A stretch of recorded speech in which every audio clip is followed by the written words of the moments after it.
Hello friends, welcome back to my YouTube channel. आप सबका फिर से स्वागत है। Let us crack NT-UGC net with Nishan Chaudhary. और आज मैं लेके आया हूँ आपके लिए कम्युनिकेशन का फर्स्ट लेक्चर। और कम्युनिकेशन में आज हम ब्रीफ इंट्रोडक्शन करेंगे, प्लस हम कम्युनिकेशन के टाइप्स को डिस्कस करेंगे आज। और इसी के साथ हम अपना लेक्चर शुरू करते हैं। और आपको जो भी स्पेसिफिक टॉपिक के ऊपर डाउट्स हो या आपको उसके ऊपर वीडियो चाहिए हो पेपर 1 NT-UGC नेट और कॉमर्स पेपर 2 के लिए, तो आप कमेंट बॉक्स में टाइप कर सकते हैं। आई विल मेक श्योर कि मैं आपको जल्द से जल्द वो वीडियो प्रोवाइड करूं। तो चलिए शुरू करते हैं आज का हमारा यूनिट कम्युनिकेशन। तो सबसे पहले ही आ जाता है हमारा कम्युनिकेशन का मीनिंग क्या होता है। What is communication? तो communication is a process of exchanging information, ideas and thoughts और फीलिंग्स बिटवीन इंडिविजुअल्स और ग्रुप्स। देखो यहाँ पे दो चीज़ें आ रही हैं। हम इंफॉर्मेशन, आइडियाज़, थॉट्स और फीलिंग्स को एक्सचेंज कर रहे हैं। कम्युनिकेशन में हम क्या कर रहे हैं? आइडियाज़, थॉट और फीलिंग्स को एक्सचेंज कर रहे हैं विद इंडिविजुअल, किसी एक पर्सन के साथ या किसी ग्रुप के साथ। ठीक है, तो it is a fundamental aspect of human interaction and plays a crucial role in conveying messages, building relationships, facilitating understanding.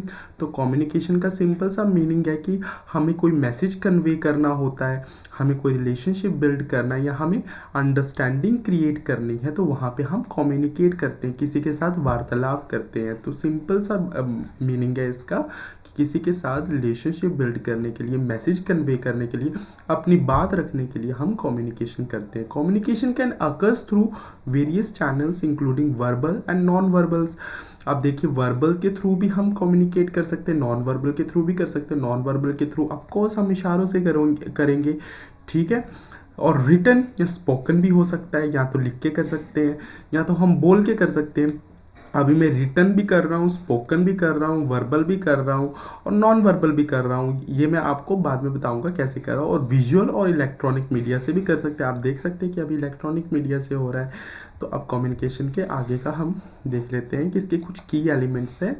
Communication में 3-4 चीज़ें आपको हमेशा आएगी। आप जब हम कम्युनिकेशन मॉडल्स करेंगे उसमें हम ये सब डिस्कस करेंगे। अलग अलग तरह के मॉडल्स हैं तो वो हम डिस्कस करेंगे। तो उसमें जब ये चीज़ें आएंगे तो आपको बिफोर हैंड ये क्लियर होनी चाहिए चीज़ें। जैसे सेंडर होता है एक और एक रिसीवर होता है। सेंडर से मैसेज जाता है रिसीवर की तरफ, ठीक है। रिसीवर क्या करता है? मैसेज को रिसीव करता है। तो सेंडर और रिसीवर होता कौन है? सेंडर एक ऐसा इंडिविजुअल होता है जो कि कम्युनिकेशन को इनिशिएट करता है, कोई बात को इनिशिएट करता है।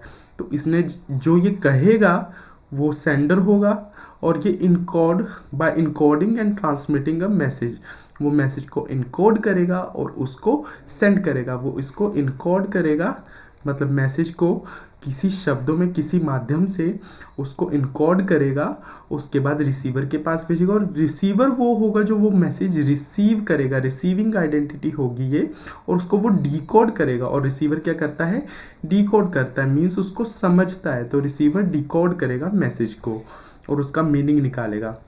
अब नेक्स्ट कंटेक्स्ट क्या आता है इसमें, की एलिमेंट क्या आता है या कंपोनेंट क्या आता है? मैसेज। तो मैसेज क्या होता है? कोई इंफॉर्मेशन, आइडिया या कंटेक्स्ट बीइंग कम्युनिकेटेड, कोई ऐसी इंफॉर्मेशन या आइडिया जो हम कम्युनिकेट करना चाहते हैं from sender to the receiver. Sender receiver की तरफ जो इंफॉर्मेशन भेजना चाहता है तो वो उस चीज़ को हम क्या बोलेंगे? मैसेज। अभी जिसके लिए इतनी इनकोडिंग कर रहा है या डिकोडिंग कर रहा है, कुछ तो बीच में होगा ना, उसको क्या बोलेंगे? हम मैसेज बोलेंगे। That is message. देन आता है हमारा की एलिमेंट्स फिर से। अब इनकोडिंग डिकोडिंग क्या होता है, एक बार ये भी ढंग से देख लेते हैं। The process of converting thoughts, ideas, information into a form that can be communicated. अब मान लो मैंने आपको कुछ कम्युनिकेट करना है, तो मैंने इनकोडिंग कैसे की? मैं आप बोल के इनकोड कर रहा हूँ, और मैं अपनी गेस्चर्स, वर्ड्स या सिंबल्स के थ्रू, या फिर ये मैंने लिखा हुआ, ये स्लाइड्स बनाई हुई हैं, तो इसके थ्रू मैं आपको मैसेज कन्वे कर रहा हूँ। तो ये मेरा इनकोडिंग प्रोसेस हो गया। और डिकोडिंग क्या होता है? जो कि रिसीवर करता है। इनकोडिंग कौन करता है? सेंडर करेगा इनकोडिंग। और डिकोडिंग कौन करेगा? रिसीवर करेगा। तो डिकोडिंग में द प्रोसेस ऑफ इंटरप्रेटिंग और understanding the message bye the receiver. अब ये कौन सा प्रोसेस है जिसमें ये मैसेज को समझेगा, रिसीवर मैसेज को समझेगा, आप मेरी बात समझ रहे हो या नहीं समझ रहे हो, दैट इज डिकोडिंग। तो उसको हम डिकोड करेंगे। अब ये सब मैसेज भेजना सेंडर क्या करेगा, इनकोडिंग करेगा, क्या किसके लिए करेगा, मैसेज के लिए करेगा, ठीक है, उसको मैसेज सेंड करना है, और यहाँ पे डिकोडिंग करेगा रिसीवर, और यहाँ पे रिसीवर मैसेज रिसीव कर लेगा, ठीक है।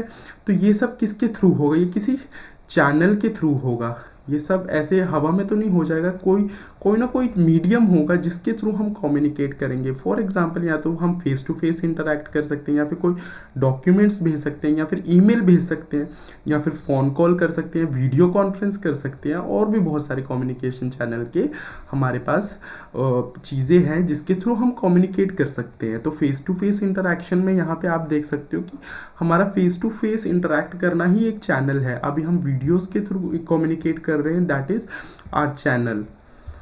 देन आ जाते हैं हमारी फीडबैक। अब फीडबैक क्या होती है, ज़रा फीडबैक देख लेते हैं। अब सेंडर ने इनकोडिंग की, उसके बाद यहाँ पे मैसेज को है जो उसने डिकोड किया और रिसीव कर लिया। अब ये इसको कुछ फीडबैक भी देगा ना, वापस कुछ तो प्रोवाइड करेगा कि उसको समझ आया या नहीं आया। जैसे आप कमेंट लिखोगे कमेंट बॉक्स में, दैट इज़ योर फीडबैक, और फीडबैक मैं रिसीव करूँगा। तो कम्युनिकेशन एक नेवर एंडिंग प्रोसेस है जो कि ऐसे चलता रहता है। Sender encoding, message decoding, receiver feedback, and then again sender आ जाता है बीच में। द रिस्पॉन्स और reaction provided by the receiver to the sender is called feedback, ठीक है। तो सेंडर को क्या चाहिए, क्लैरिफिकेशन चाहिए कि उसका जो मैसेज उसने कम्युनिकेट किया था वो अगले बंदे को क्लियर हुआ है या नहीं हुआ है, तो दैट इज़ फीडबैक। देन आ जाता है हमारा नॉइज़। अब नॉइज़ भी बीच में होती है, सबके बीच में एक चीज़ होगी नॉइज़, जिसकी वजह से हमारा कम्युनिकेशन जो है बर्बाद हो सकता है। तो नॉइज़ क्या चीज़ होती है वो हम देखेंगे अभी। एनी इंटरफियरेंस, कोई भी इंटरफियरेंस हो रही है, डिस्टॉर्शन हो रही है, that may affect the clarity and accuracy of the message. कोई भी ऐसी चीज़, जैसे फ़ोन कॉल के थ्रू आप बात कर रहे हो तो बीच में सिग्नल जो है वो इंटरप्ट हो रहा है, दैट इज़ कॉल्ड नॉइज़। और उसके बाद आता है noise can be physical, psychological, semantic और कल्चरल। इस सब के बारे में हम ये बैरियर्स ऑफ कम्युनिकेशन में हम स्टडी करेंगे डीपली। तो ये फिजिकल नॉइस भी हो सकती है। मान लो सामने वाला बंदा जो है वो अवेलेबल ही नहीं है जिसको आप मैसेज कम्युनिकेट करना चाहते हो। फॉर एग्जांपल आप क्लास में पढ़ा रहे हो, स्टूडेंट सोया हुआ है, जो स्टूडेंट है सोया हुआ है, तो वो फिजिकल बैरियर हो जाएगा। साइकोलॉजिकल हो जाएगा, सामने वाला बंदा लिनेटिक है, वो उसने शराब पी हुई है, उसको समझ ही नहीं आ रहा है, तो वो भी एक नॉइस हो जाएगी, वो भी एक बैरियर हो जाएगा कम्युनिकेशन का। सिमेंटिक बैरियर भी हो सकता है और कल्चरल बैरियर भी हो सकता है। कल्चरल कैसे होगा, उसको लैंग्वेज समझ नहीं आएगी, ठीक है। और अब आ जाता है कंटेक्स्ट। कंटेक्स्ट क्या होता है, द सराउंडिंग, सर्कमस्टांसेस और इन्वायरमेंट इन विच कम्युनिकेशन अकर।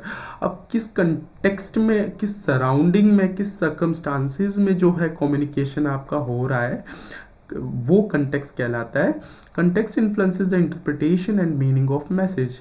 ये इन्फ्लुएंस कर सकता है कि आप कहाँ पे, आप मान लो आप किसी स्टूडेंट को पढ़ा रहे हो, कहीं पे टीचिंग कर रहे हो, टीचिंग आप कर रहे हो कहीं क्लब में, आप क्लब में चले गए, तो वहाँ पे आपका कंटेक्स्ट जो है वो गलत हो जाएगा। तो आप वहाँ पे कम्युनिकेट कर पाओगे, आप टीच कर पाओगे, आप टीच बिल्कुल नहीं कर पाओगे। That is context. तो एक कंटेक्स्ट का होना बहुत इम्पॉर्टेंट है, बहुत इम्पॉर्टेंट रोल प्ले करता है ये। देन आ जाता है हमारे कम्युनिकेशन टाइप्स। तो कम्युनिकेशन कितनी तरह का होता है, verbal communication and non verbal communication. अभी आगे भी होगा। तो वर्बल कम्युनिकेशन क्या होता है, स्पोकन वर्ड्स, रिटन वर्ड्स। अब देखो इसमें स्पोकन वर्ड्स भी आ रहे हैं, रिटन वर्ड्स भी आ रहे हैं। ये वर्बल कम्युनिकेशन है। वर्बल का मतलब ये नहीं होता सिर्फ बोलना ही है, वर्बल मीन्स वर्ड्स। तो वर्ड्स कैन बी स्पोकन और रिटन, तो ये दोनों चीज़ें क्या आएगी, वर्बल कम्युनिकेशन में आएंगी। आपको ये याद रखना है, conversation, speech, presentation, written documents, ये सब आपके आएंगे वर्बल कम्युनिकेशन में। नॉन वर्बल क्या होगा, अब आप सोचते होंगे रिटन वर्ड्स जो होंगे वो नॉन वर्बल होंगे, ऐसा नहीं होता। जो वर्बल में वो चीज़ आएगी जो वर्ड्स में कन्वे करते हैं, जैसे कि स्पोकन या रिटन वर्ड्स या प्रेजेंटेशन डॉक्यूमेंट्स, ठीक है। अब नॉन वर्बल क्या होता है, जैसे आपके गेस्चर्स कैसे हैं, हैंड मूवमेंट्स कैसी है, या फिर बॉडी लैंग्वेज कैसी है, आप कैसे खड़े हो, कैसे फेशियल एक्सप्रेशंस दे रहे हो, आपका पोस्चर कैसा है, आप कैसे सीधे बैठे हो, स्टिफ होके खड़े हो या ढंग से खड़े हो, वो सब आ जाएगा। या फिर बाकी के नॉन वर्बल क्यूज जो कि मैसेज कन्वे करने में हेल्प करते हैं। अब कोई टीचर है जो टीच कर रहा है और वो सोया हुआ है खुद, तो स्टूडेंट्स उससे कैसे कैसे स्टडी करेंगे, उनको स्टूडेंट्स को समझ ही नहीं आएगा। वो बोलेंगे टीचर तो खुद सोया हुआ है तो हम इससे क्या पढ़े। That is non verbal communication. उसको अपना नॉन वर्बल कम्युनिकेशन भी इंक्लूड करना होगा। मान लो किसी में स्किल्स हैं वर्बल कम्युनिकेशन के, लेकिन उसका नॉन वर्बल जो उसकी अपीयरेंस है, अपीयरेंस ठीक नहीं है, तो वहाँ से वो बंदा मार खा जाएगा। तो इसलिए हमें दोनों चीज़ें, वर्बल और नॉन वर्बल कम्युनिकेशन, दोनों चीज़ों को इम्प्रूव करना होगा साइड बाय साइड। अब देखिए वर्बल कम्युनिकेशन जो होता है वो कहा जाता है मैक्सिमम 7% होता है। बाकी का जो हमारे पैरा लैंग्वेज एंड जो नॉन वर्बल कम्युनिकेशन है वो बाकी का आपका जितना कितना बच गया आपका 87% नहीं 92%, 93% आपका नॉन वर्बल कम्युनिकेशन होता है, नॉन वर्बल कम्युनिकेशन में आता है। देन आते हैं हमारे कम्युनिकेशन के टाइप्स। कम्युनिकेशन के टाइप्स ही करें हम, verbal and non verbal communication हमने कर लिया। अब देखते हैं और कितनी तरह के कम्युनिकेशन होते हैं। तो फॉर्मल और इनफॉर्मल कम्युनिकेशन भी होता है। ये स्ट्रक्चरल इन्वायरमेंट में होता है formal communication within an organisation, ठीक है। जैसे कि आप मीटिंग में बैठे हो, आप क्लास में हो, स्कूल में हो, ठीक है, वो फॉर्मल कम्युनिकेशन में आ जाएगा। वहाँ पे दोनों चलते हैं हालांकि, लेकिन आप सिंपल इसमें मीटिंग्स वगैरह का एग्जांपल ले सकते हो। और इनफॉर्मल कैसा होगा, कैजुअल वे में होगा, स्पॉन्टेनियस होगा, एकदम से हो जाएगा। और जो भी डे टू डे इंट्रैक्शंस होती है हमारी, वो इनफॉर्मल कम्युनिकेशन होता है। देन इंटरपर्सनल या इंट्रापर्सनल कम्युनिकेशन क्या होता है। इंटरपर्सनल जो होता है, ये एक पर्सन जब दूसरे पर्सन से बात करेगा, दैट इज इंटरपर्सनल। इंटरपर्सनल। अब इंट्रापर्सनल क्या होगा, विद इन वन सेल्फ, ठीक है। एक बंदा अपने खुद से बात कर रहा है विद इन वन सेल्फ, ठीक है। यहाँ पे मैंने लिखा भी होगा जैसे कि सेल्फ टॉक, इनर डायलॉग्स। इसमें ट्रांसीडेंटल कम्युनिकेशन भी आता है। ट्रांसीडेंटल होता है जैसे स्पिरिचुअल, कई बार वर्ड आ सकता है ट्रांसीडेंटल कम्युनिकेशन, ठीक है। ट्रांसीडेंटल कम्युनिकेशन समझ आना आप, वो होता है स्पिरिचुअल। ये ट्रांसीडेंटल भी क्या होता है, ट्रांसीडेंटल भी आपका इंट्रापर्सनल है, ट्रांसीडेंटल भी इंट्रापर्सनल है। और इंटरपर्सनल मतलब दो लोग बात कर रहे हैं इंटरपर्सनल में, और जो हमारा इंट्रापर्सनल है उसमें सेल्फ टॉक होती है, इनर डायलॉग्स होते हैं। जैसे कि आप खुद कुछ चीज़ें इंफॉर्मेशन प्रोसेस कर रहे हो, दिमाग में सोच रहे हो, या फिर कोई डिसीजन आपने लेना है, या फिर जो भी आप अपने इमोशंस को मैनेज कर रहे हो, that is intrapersonal communication. Intra और इंटर में थोड़ा कंफ्यूज मत होना। देन हमारा आता है इंट्रापर्सनल कम्युनिकेशन को थोड़ा और देख लेते हैं हम थोड़ा। जैसे कि इसमें सेल्फ रिफ्लेक्शन आ जाएगा, डिसीजन मेकिंग आ जाएगा, problem solving, emotional regulation, goal setting, value and believes, creativity and imagination, self motivation, critical thinking, memory and reflection, learning and self awareness, mindfulness and meditation. तो ये सारे सेल्फ के साथ हो रहे हैं। सेल्फ विद इन, एक बंदा अपने अंदर कर रहा है, एक इंसान अपने सोच में डूबा हुआ है, दैट इज ट्रांसीडेंटल या फिर इंट्रापर्सनल कम्युनिकेशन। और ट्रांसीडेंटल तो वैसे बिल्कुल स्पिरिचुअल आ जाता है, जैसे परलौकिक शक्तियों से बात करना, उसको हम ट्रांसीडेंटल बोलते हैं। देन आता है हमारा मास कम्युनिकेशन और cross cultural communication. Mass communication के अलावा एक और कम्युनिकेशन होता है, that is public communication. Public communication में लार्ज ऑडियंस होती है, लेकिन उनको हम क्या करते हैं, इसमें लार्ज ऑडियंस होगी, ठीक है, लार्ज ऑडियंस। पहले ये बता देता हूँ, मैंने इसमें लिखा नहीं, इसमें लार्ज ऑडियंस होगी जिनको आप कम्युनिकेट करोगे। जैसे बस स्टेशन पे या फिर रेलवे स्टेशन पे, जैसे आप एग्जांपल ले लो रेलवे स्टेशन, वहाँ पे स्पीकर में बोलते हैं कि इतने नंबर वाली ट्रेन आने वाली है, वो सबको कम्युनिकेट हो जाता है। लेकिन इसमें आपकी फीडबैक चाहिए, इसमें फीडबैक नहीं चाहिए, इसमें फीडबैक नहीं चाहिए, इसमें फीडबैक नहीं होता। वहीं पे मास कम्युनिकेशन में क्या होता है, communicate to large audience through channels like television, radios, newspaper और इंटरनेट। तो यहाँ पे भी फीडबैक, यहाँ पे तो मास ऑडियंस है, mass communication means mass audience. अब पब्लिक कम्युनिकेशन लिमिटेड था, थोड़ा ये लिमिटेड था, लार्ज ऑडियंस थी लेकिन लिमिटेड था, इस इंफॉर्मेशन को यूज़ करेगा जिन्होंने उस ट्रेन में बैठना है। लेकिन जो मास कम्युनिकेशन है ये पूरे वर्ल्ड वाइड चलेगा आपका, जैसे टेलीविज़न, रेडियो या फिर इंटरनेट पे जो भी न्यूज़ आ रही है वो मास कम्युनिकेशन में आता है, और उसमें आप फीडबैक भी प्रोवाइड कर सकते हो। देन आता है cross cultural communication. Cross cultural कैसे होगा? Communication between individual from different cultural backgrounds. अब आप डिफरेंट डिफरेंट कल्चर से, जैसे कोई पंजाबी है वो किसी साउथ इंडियन से बात कर रहा है, ठीक है, दैट इज क्रॉस कल्चरल। दोनों का कल्चर अलग अलग है तो दोनों इंडियन, नेशनैलिटी सेम है लेकिन कल्चर अलग अलग है। Required awareness of culture and norms and differences. For example cultural communication में बहुत इंपॉर्टेंट ये एग्जाम्पल आ जाता है, जैसे किसी में सफ़ेद कपड़े पहनते हैं जब किसी की डेथ होती है, और किसी में सफ़ेद कपड़े पहनते हैं जब शादी होती है, जैसे कि ब्रिटिशर्स में जो है वाइट गाउन्स वगैरह पहने जाते हैं जब वहाँ पे मैरिज होती है, और किसी में ब्लैक पहनते हैं जब डेथ होती है, किसी में ब्लैक पहनते हैं जब शादी होती है। तो ये सब हमारे कल्चरल डिफरेंसेस है जिनको ओवरकम करने के लिए हमें क्रॉस कल्चरल कम्युनिकेशन सीखना पड़ता है। हमें उनके नॉर्म्स और डिफरेंसेस के बारे में अवेयर होना पड़ता है, सो दैट हम उनके साथ अच्छे से कम्युनिकेट कर पाए। तो अब हमारी कम्युनिकेशन के टाइप्स हो चुके हैं, तो अब हम देख लेते हैं कि इफेक्टिव कम्युनिकेशन होता क्या है। Effective communication is considered effective when intended message is clearly understood by the receiver.